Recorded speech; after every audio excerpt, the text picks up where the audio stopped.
Hello friends, good afternoon. এখন আর morning নেই, সারাদিন এদেরকে নিয়েই কেটে গেল। আজকে মেয়ের ইচ্ছা দুধ, ফুল, গরম জল এইগুলো দিয়ে স্নান করবে গামলার মধ্যে, তাই ওর ইচ্ছাটা একটু পূরণ করছি। ওর বাবা জানলে একটু বকাবকি করবে অবশ্য, খাওয়ার দুধ নিয়ে। যাই হোক, ছেলে মেয়ের আনন্দের কাছে আর কি। এই যে আমার ছেলে মেয়ে দুজনে স্নান করছে, দেখুন। মা একটু হ্যালো বলে দাও।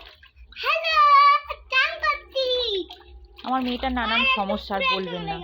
ঠান্ডা লাগলে গালে ঘা হয়, ঠান্ডা লাগলে টনসিল হয়, এই ওই নানান প্রবলেমও লেগেই আছে। আপনারা একটু ভগবানের কাছে প্রার্থনা করুন আমার ছেলে মেয়ে যেন সুস্থ থাকে, ভালো থাকে। এই দেখুন দুজনে কিরম বদমাইশি করছে।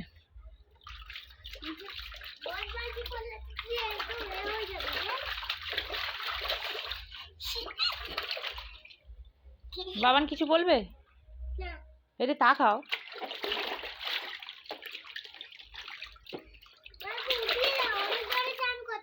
টাটা বন্ধুরা, এদের তাহলে স্নান করিয়ে নিই।